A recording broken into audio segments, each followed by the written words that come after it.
Well, as you can maybe see behind, looking at the trees, it's quite a breezy day today. We're in another new area.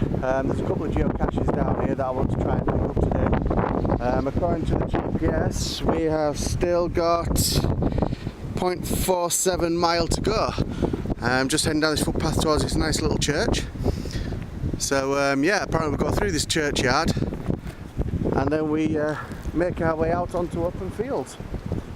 So yeah, like I say, I mean, we are still end of February, so we're at the end of winter still. Although it is really windy, it's actually not cold at all. It's quite a warm breeze, so we're not doing so bad for weather today. Hopefully the rain holds off. And yeah, let's just go have a look at this church as we're passing through, and we'll make our way towards. As you can see, there's the church that we've just come from. We've had to come out through the churchyard over this little stile here, and now we need to walk down this track here.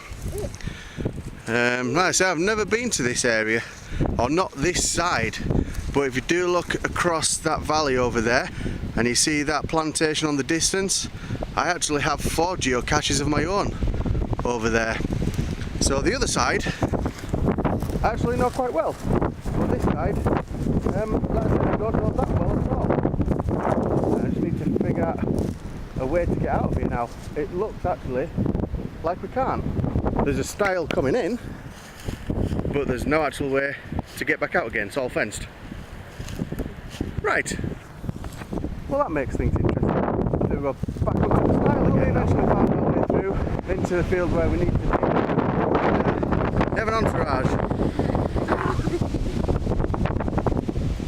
Hello, entourage.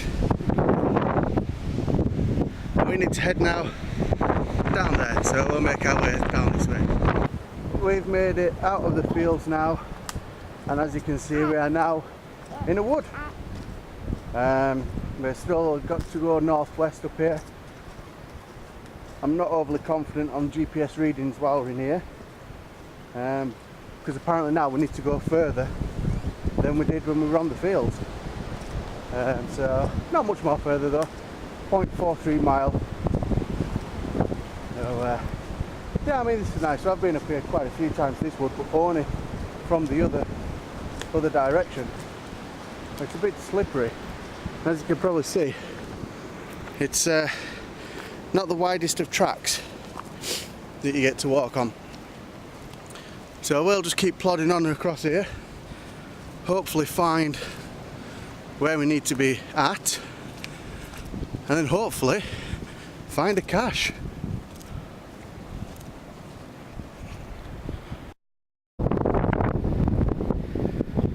Not sure if you can see the river through there, but our current elevation is 700 feet, and we have to now head up there. We can't find any access through this fence line down here, so we're going up there now, see how far we get on. Back in the woods now for the final 60 feet or so. I'm assuming it's down this track. I say trees and GPS readings don't exactly mix, but from what I've read so far on the logs, this is actually pretty accurate considering where it is. I mean, you just have a look around here, and it's pretty thick, like with trees. And we're actually quite high up still. I think we've climbed above 800 feet now. You can see the river barely through the trees down there. So it is quite thick. I'm just glad it's still winter and there's no foliage on these trees. That would make it even worse. So yeah, like I say, we are now, when this gets itself right. Well, apparently now we're 74 feet off the cache. So maybe the logs might have been accurate and not exactly accurate themselves.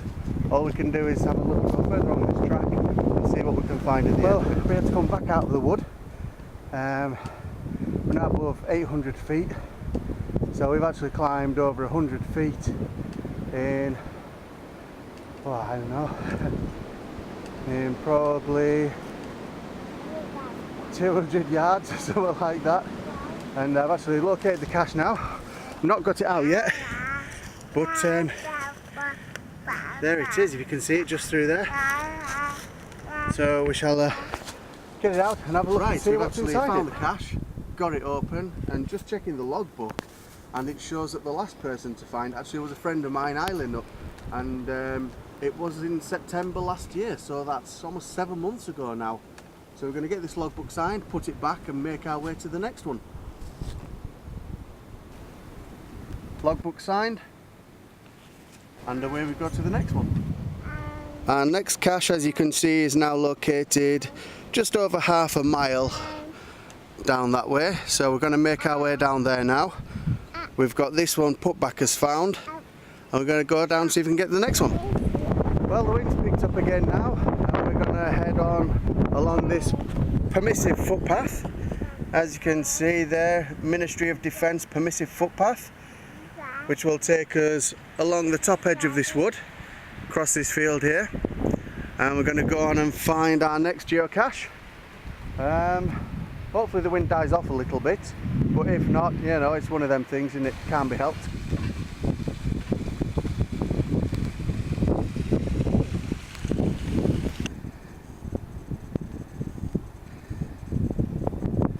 Well, we're 22 feet away from the coordinates now, so I'm assuming somewhere along this fence line. Now that there suggests that it could be something. Ah, that was nice and easy.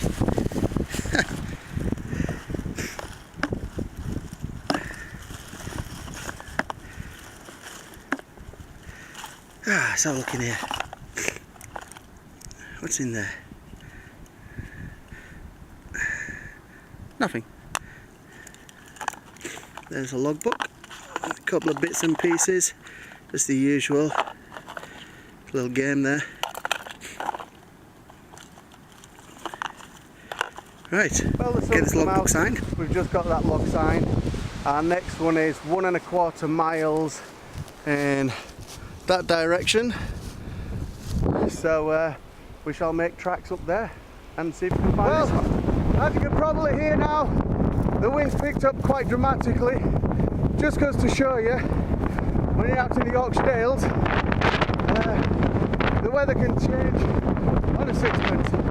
There was glorious sunshine not long ago, but now this wind's pretty intense and we're walking face first right into it. This is where we're heading, all across there. Well, completely different terrain now. This wind's picked up hell of a lot. We're now out on the open moor, as you can see. So we've still got just less than a mile to go to our next cache. So we're just going to keep plodding on as we go. Hopefully the wind will die off shortly. And it looks like there's some clearer weather coming.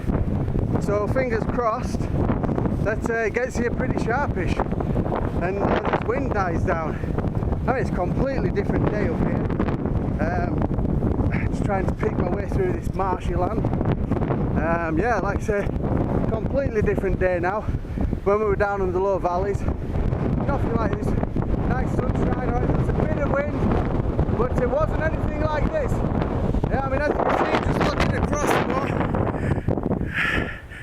typical, the wind just dies down as we do that. But yeah, it's coming in gusts now. Like I said, just less than a mile to go. That direction towards that wood. I think it's actually just beyond the far side of that wood. So we're going to make our way up there as best we can. But you can probably tell that we're actually not on the moor anymore. I mean, it's still there. If you have a look behind us, we're actually now on a military track. Off the footpath.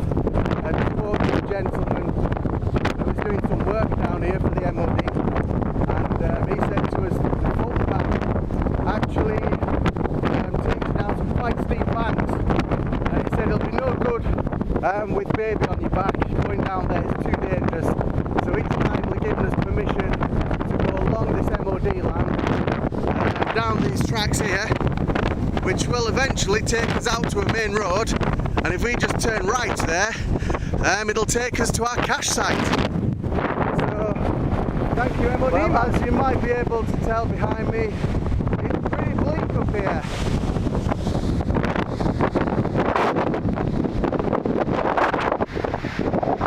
I say there's not much around here, it's pretty open. So when that wind blows, and at the minute, she's blowing.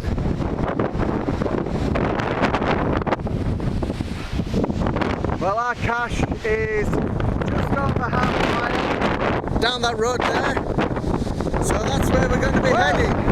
This weather's not improved, and we actually got so bad that we actually had to go back to the car and put baby in the car because it was just too bad, it's getting too cold now. We're actually at the site now of our next cache, which I've actually found now and located. And here it is. So we'll get this logbook signed